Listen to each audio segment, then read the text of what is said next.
selamat siang dan selamat sore. Perkenalkan, nama saya Dinda Walidasyah Jennifer. Di sini saya akan mempresentasikan materi tentang pentingnya personal branding dalam karir. Nah, sebelum itu saya akan memperkenalkan diri secara singkat dulu ya teman-teman. Perkenalkan, nama aku Dinda Walidasyah Jennifer, sering kali dipanggil Dinda. Aku dari jurusan S1 Administrasi Bisnis angkatan 2024. Nah, saya di sini akan menyampaikan presentasi penting yang berjudul pentingnya personal branding dalam karir. Boleh di next.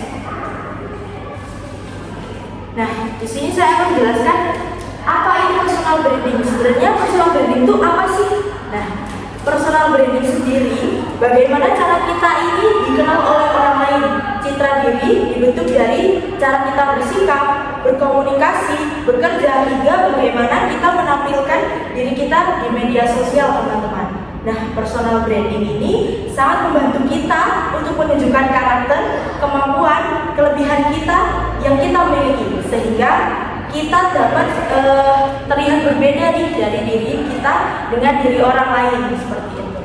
Nah, boleh di next. Nah, di sini mengapa personal branding itu penting? Di sini aku akan menjelaskan bagaimana sih personal branding itu penting. Nah, karena dengan personal branding yang baik, orang akan lebih percaya dengan kemampuan kita.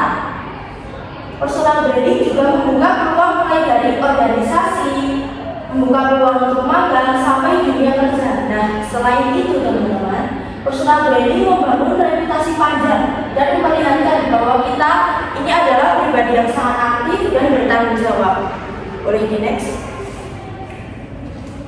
Nah, sebagai contoh atau studi kasusnya, di sini saya menggunakan mengambil dari pengalaman pribadi saya sendiri. Nah, saya sendiri saya dipercayai sebagai wakil ketua UKM daerah Pemtepla periode 2025-2026. Di sini menunjukkan bahwa lingkungan organisasi melihat saya bahwa pribadi yang mampu bekerja sama, memimpin serta bertanggung jawab. Nah, contoh kontribusi yang mencerminkan personal branding saya yaitu yang pertama mengambil bagian koordinasi, yang kedua berperan aktif dalam perencanaan program, dan yang ketiga terlibat langsung pada kegiatan organisasi dan komunitas Pemtepla ini, teman-teman. Nah, boleh di next.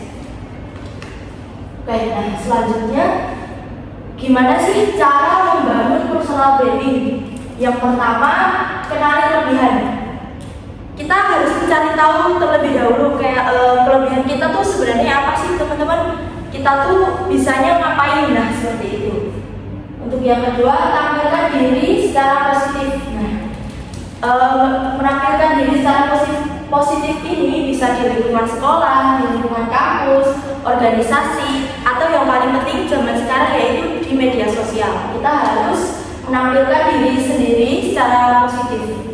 Nah, untuk yang ketiga, aktif mengikuti organisasi atau kegiatan yang mendukung membangun diri. Aktif dalam organisasi itu salah satu bentuk personal branding. Nah, untuk yang terakhir, membuat rekam jejak positif melalui karya dan pengalaman, biasanya dengan konten untuk saat ini. Nah, seperti itu teman-teman. Boleh di next. Nah, berikutnya ada beberapa dokumentasi kegiatan yang saya ikuti selama organisasi-organisasi yang pernah saya jalani. Nah, foto-foto ini menunjukkan keterlibatan saya dalam berbagai acara, rapat, dan koordinasi pelaksanaan acara maupun bekerja sama tim. Semua pengalaman ini dapat memperkuat personal branding saya yang aktif dan mungkin bertanggung jawab ya teman-teman. Nah, ini ada beberapa kegiatan yang saya pernah jalani. Ada kepanitiaan, setelah itu ada roadshow di daerah-daerah saya. Oke, boleh di next. Nah, masuk kesimpulan, personal branding sangat penting untuk memudahkan kita berkembang dalam karir. Jadi adanya personal branding ini sangat berpengaruh dalam berkembangnya karir kita, teman-teman. Oke, selanjutnya hal yang sederhana seperti bersikap profesional, aktif berorganisasi, dan menunjukkan kemampuan itu bisa dinilai lebih. Misal kamu nih profesional, terus aktif nih dalam berorganisasi, menunjukkan kemampuan juga, dan diupload di Instagram. Nah, pasti orang-orang tuh bakal lihat kayak, oh orang ini aktif ya, oh orang ini dapat bersosialisasi profesional seperti itu. Nah, pesan saya, mulailah bangun citra diri yang positif sejak sekarang, karena citra yang baik itu memang harus kita bangun dari sekarang, kalau enggak kapan lagi, seperti itu. Personal branding bukan sesuatu yang instan, tapi bisa dibangun dari kebiasaan dan tindakan kita sehari-hari, seperti itu. Nah, selanjutnya, oke, terima kasih atas perhatian teman-teman semuanya. Semoga materi ini bisa bermanfaat dan menjadi motivasi untuk membangun personal branding bagi kita semua. Baik, wassalamualaikum warahmatullahi wabarakatuh.